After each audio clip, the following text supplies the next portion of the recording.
Já sabemos que o Donald Trump ameaçou o Brasil em aumentar suas tarifas em 50% e disse até que pode negociar, só não agora com o presidente Lula. E depois de trazer a tarifa para o Brasil, o Trump também trouxe 30% de tarifa adicional para o México e a União Europeia, o que traz a preocupação necessária para os investidores da Bolsa de Valores. E aqui vamos entender, de acordo com o Itaú BBA, quais são as empresas mais impactadas e menos impactadas. Afinal de contas, do lado do Banco do Brasil, o mercado continua querendo suas ações, dizendo que o lucro pode cair mais e o vilão não é apenas o agro não. Então, o Safra acredita que tem mais história por aí. O que nos traz a falar a respeito da Petrobras, afinal de contas, será que a tarifa do Donald Trump pode impactar as ações PET-R4? Mas também vou trazer boas notícias, quais são os 3 ETFs que pagam dividendos em dólares ainda neste mês de julho.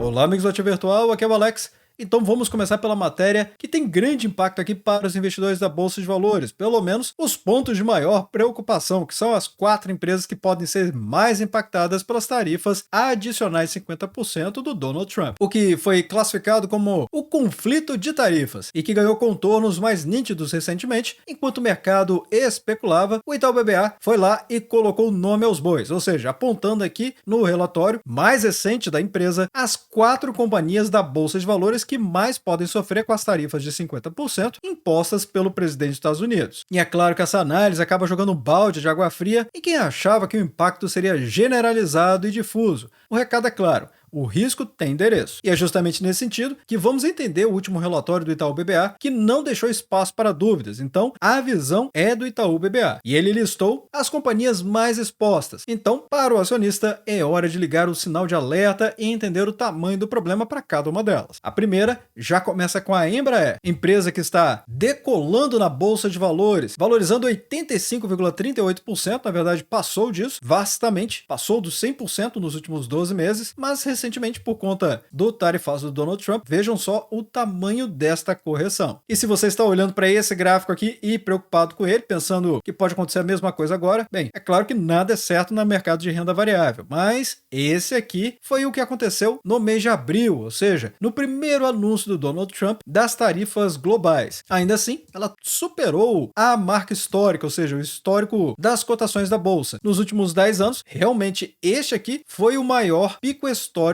de cotações da Bolsa de Valores para a MBR3. Lembrando que a Embraer é uma gigante da aviação e a mais vulnerável, com quase 53% das receitas geradas diretamente da América do Norte, de acordo com o Investidor 10, chegando aqui a 3,4 bilhões de reais. Mas o Itaú BBA reconhece 46% da receita da empresa na linha de fogo. E a conta deles é simples, ou seja, assumindo que 50% de conteúdo americano para a divisão comercial, uma tarifa de 50% poderia implicar um aumento de 25% no preço para os clientes, potencialmente implicando em um adiantamento de entregas ou cancelamento de pedidos, o que forçaria a Embraer a engolir, entre aspas, parte desse prejuízo aqui, justamente para não ter os cancelamentos dos contratos. E com isso, o Itaú BBA enxerga um impacto adicional de 150 milhões de dólares de agosto a dezembro, devido às tarifas altas no nível EBITDA, ou seja, os lucros antes de juros, impostos, amortizações e depreciações, essencialmente o lucro operacional da companhia. Mas isso também traria um impacto para a Tupi, cotada na Bolsa de Valores a R$ 17,78 no momento que eu estou gravando o vídeo, com as ações Tupi 3 caindo já 30,74% nos últimos 12 meses, o PL negativo, ou seja, no prejuízo aqui, e um PVP que mostra que a empresa está 23% abaixo do seu valor patrimonial, entregando dividend yield de 7,57%. De acordo com o Investidor 10, a Tupi tem uma geração de receita vinda da América do Norte de 43%, mas o Itaú BBA reconhece 14% da receita da empresa em risco, e ela até possui uma carta na manga, ou seja, usar suas fábricas no México para fugir dessa tarifa adicional. Mas o perigo é o cliente não aceitar o repasse de custos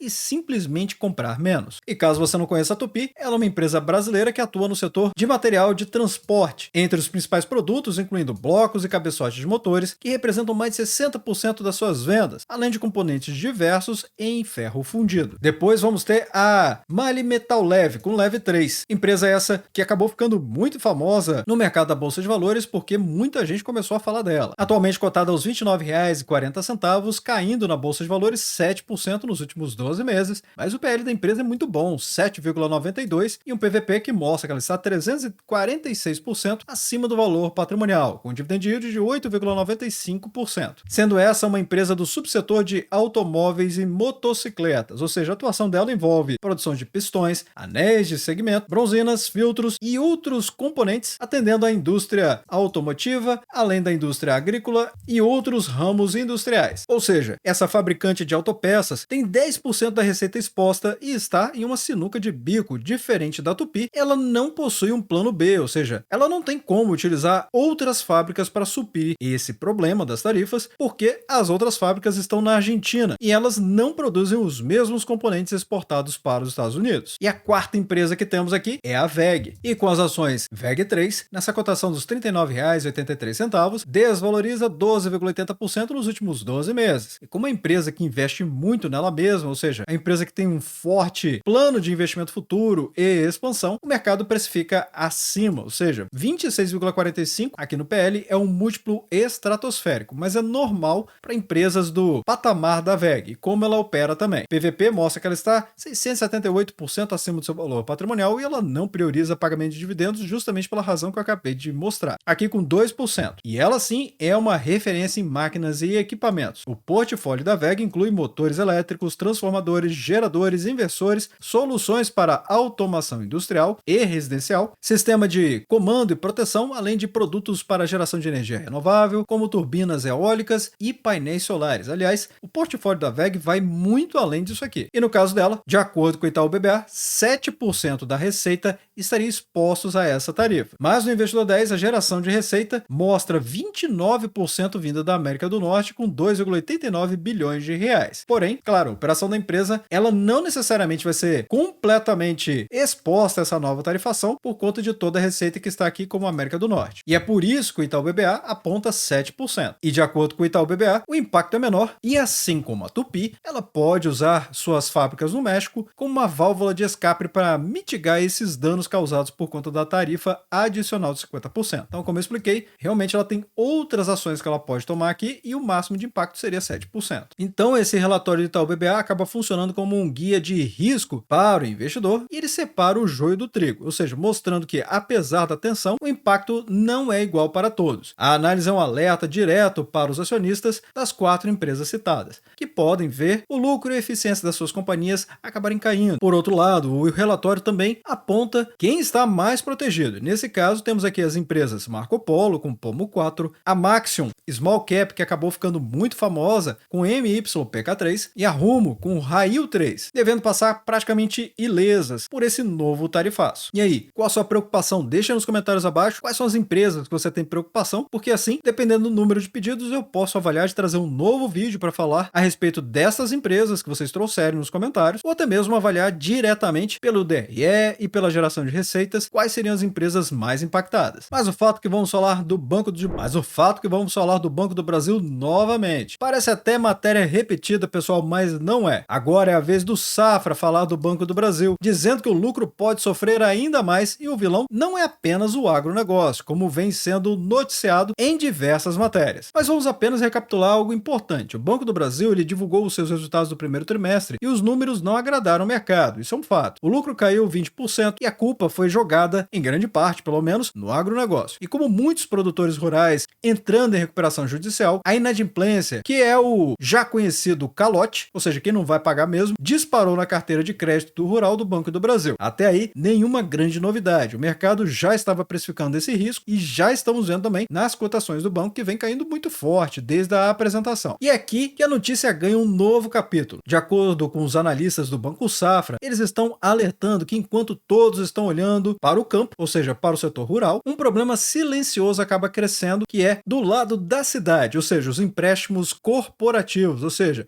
o crédito concedido às empresas. E segundo o relatório deles, o volume de empréstimo para empresas com atraso de mais de 30 dias aumentou de forma preocupante, o que acaba ligando um sinal amarelo aí da saúde financeira desse segmento que está se deteriorando. Então, para o acionista, o impacto pode ser direto no lucro, ou seja, o alerta do Safra aqui é que se esses atrasos virarem calotes, ou seja, inadimplência superior a 90 dias, o banco é obrigado a provisionar esses atrasos como perdas. E aí gera os PDDs e assim o banco tem tirado do próprio bolso para poder colocar nesse buraco que foi deixado pelos empréstimos concedidos. Isso é o que o mercado chama de NPLs, ou seja, a sigla em inglês para Non-Performing Loans, ou créditos improdutivos, que, como eu expliquei, são aqueles que o banco precisa fazer as provisões que acabam sendo maiores, ou seja, ele precisa depois trazer como perdas lá na apresentação dos resultados do segundo trimestre, que aliás estão chegando, mostrando um lucro menor. Então pense nessa provisão como uma reserva de emergência. Quando um banco percebe que o risco de levar um calote aumentou,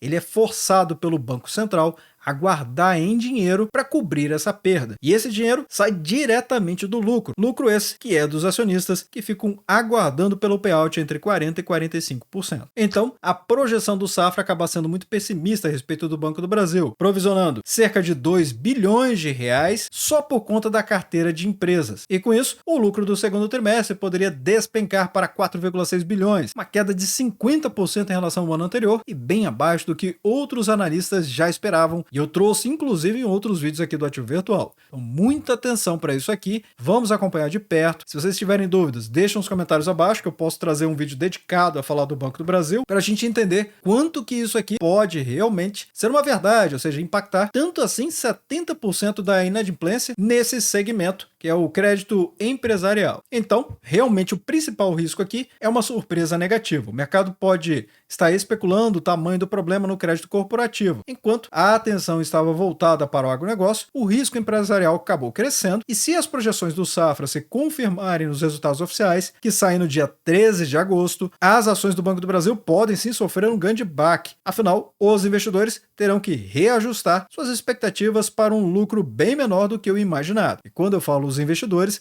novamente, eu não estou dizendo pessoas como eu e você. Estou falando de grandes instituições que investem milhões, às vezes até bilhões de reais em determinados ativos. Atualmente, o Banco do Brasil, com BBAS3, ainda se sustenta ligeiramente acima dos R$21 no momento que eu estou gravando o vídeo, mas as ações estão caindo quase 16% nos últimos 12 meses. O PL ficando cada vez mais barato, 5,58, mas cuidado aqui com os pontos que eu acabei de apresentar na visão do Banco Safra, porque podemos ver um PL muito superior a 5,58, dependendo dos resultados do segundo trimestre. Já o PVP mostra que o banco está 33% abaixo do seu valor patrimonial, entregando dividend yield de 11,19% e subindo pelo menos até o momento. E é claro que, se você é um acionista do Banco do Brasil, já era para você estar pensando em fazer dividendos sintéticos, justamente para amortizar essas quedas e potencializar os reinvestimentos para o seu preço médio ser menor e, com isso, você não sentir esse baque da queda das cotações. E é claro que aqui no Grupo VIP do Ativo Virtual estamos comemorando frequentemente. Se observarmos aqui o Grupo VIP de opções, fizemos com o Banco do Brasil de 28 a 32 centavos por ação.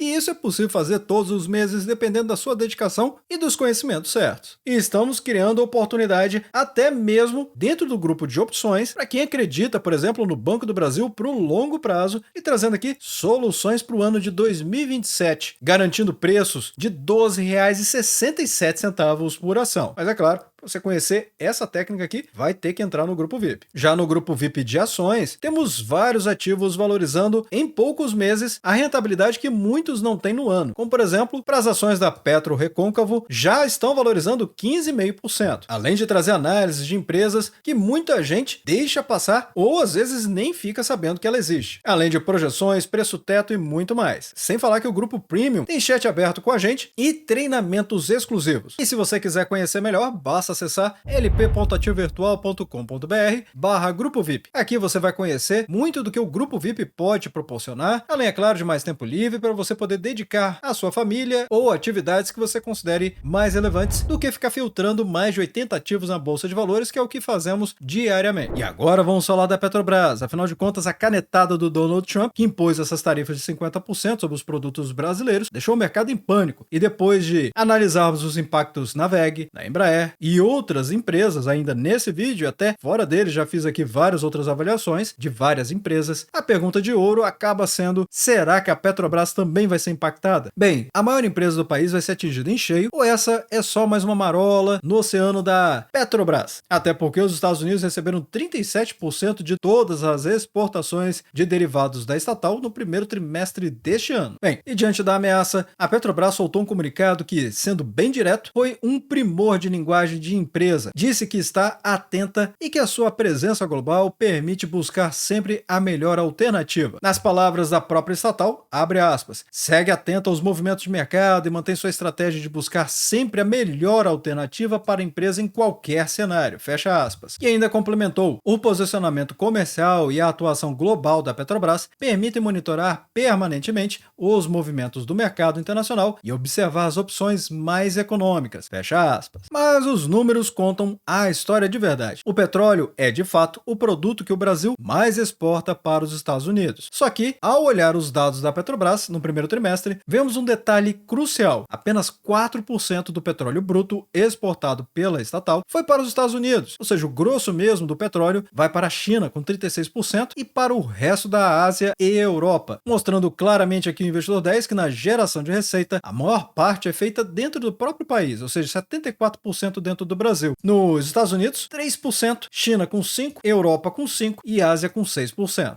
O ponto de atenção está nos derivados, ou seja, que são os produtos refinados a partir do petróleo, como a gasolina e o diesel. Neste caso, os Estados Unidos foram o destino de 37% das exportações. Então, o impacto para o mercado acaba se desenhando e ficando muito claro, não é mesmo? Apesar do número assustador dos derivados, analistas como os do BTG Pactual estão relativamente tranquilos. E a explicação está em uma palavra-chave, commodity, ou seja, o petróleo é uma commodity, um produto básico e padronizado, vendido no mundo inteiro. Não tem marca nem customização especial. Petróleo é petróleo, seja em Houston, Xangai ou Roterdã. Isso significa que a Petrobras tem uma flexibilidade gigantesca. Se ela vender para os Estados Unidos e ficar caro demais por conta da tarifa, ela simplesmente desvia os navios para a Ásia ou Europa, onde a demanda continua forte e precisa do petróleo. O mundo precisa realmente da commodity e a Petrobras é uma vendedora global. Para os acionistas, essa é uma tremenda vantagem competitiva da empresa, até porque a eficiência operacional dela é elevada e muito acima dos pares locais. Além disso, não podemos esquecer que a maior parte das vendas da Petrobras, mais de 70%, acontece aqui dentro do país, como eu acabei de mostrar lá no Investidor 10.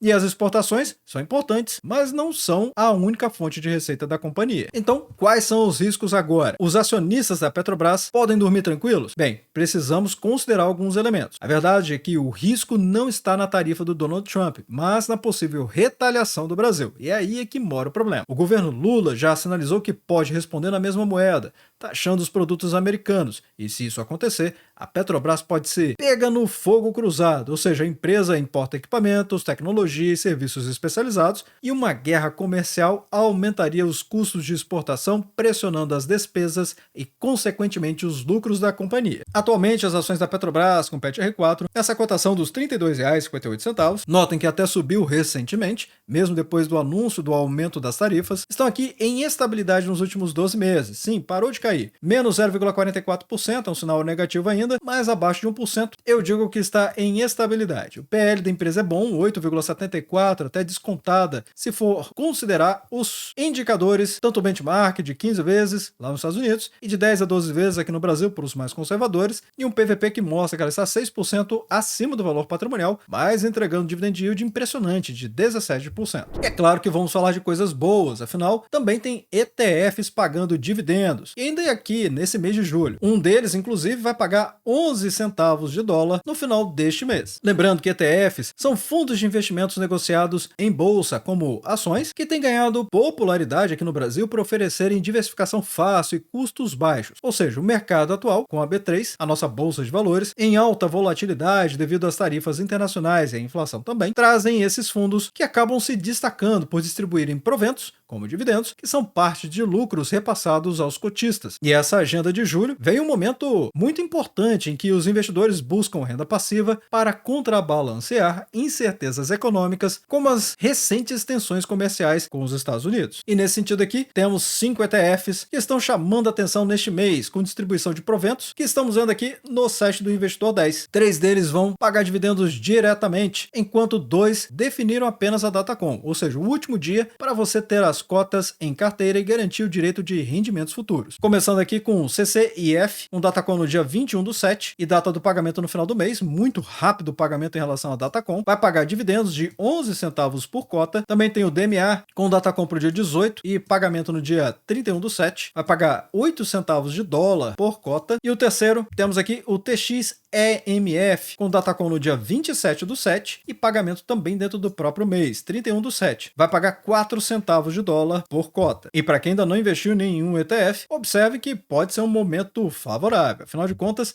o próprio CCIF está caindo nas suas cotações 22,5% nos últimos 12 meses, nessa cotação dos $6,44, cerca de R$ 35,81, com um dividend yield impressionante de 19,58%. Claro, também caindo nas cotações, ajuda aqui a aumentar o dividend yield. Afinal de contas, como eu sempre explico, o dividend yield é a mera soma dos dividendos pagos dos últimos 12 meses, dividido pelas cotações atuais. Se as cotações caíram 22%, claro que o resultado dessa divisão vai ser um percentual maior. Mas notem também que este ETF tem passado a pagar mais dividendos nos últimos 5 anos. A média, inclusive, foi de 14,96% e o atual de 19,58%. Claro, os ETFs pagam dividendos todos os meses, ou pelo menos a maioria deles. E se vocês querem saber um que eu invisto, bem, trago aqui para vocês verem o QQQI11, que atualmente está cotado a R$ 100,61, valorizou bastante. Quem está no grupo VIP aproveitou toda essa alta, porque falamos dele nos R$ 90 e agora, com toda essa valorização, ajudou muito os investidores a capitalizarem e aumentar o seu valor patrimonial. Inclusive, esse ETF aqui serve como margem para gerar dividendos sintéticos, ou seja, você pode usar ele como margem da B3 para fazer operações de opções de ações. A capitalização é de 3,25 bilhões de reais e paga um dividend yield de 14,58%. No caso, esse ETF ele é de alta renda mensal, de forma eficiente do ponto de vista fiscal, com potencial de valorização patrimonial. E sobre o que ele investe? Nas 100 melhores ações da Bolsa de Valores de Nasdaq, lá nos Estados Unidos. Ou seja, investindo em empresas que compõem esse índice Nasdaq 100 e pode ser negociado como uma ação na Bolsa de Valores, oferecendo pagamento de dividendos diretamente na conta do investidor. Ou seja, uma dolarização da carteira sem que você tenha que passar por toda aquela dificuldade de fazer o câmbio, mandar o dinheiro para fora e investir numa ação lá fora. Claro, tem administração, mas com alta rentabilidade e nenhuma dor de cabeça.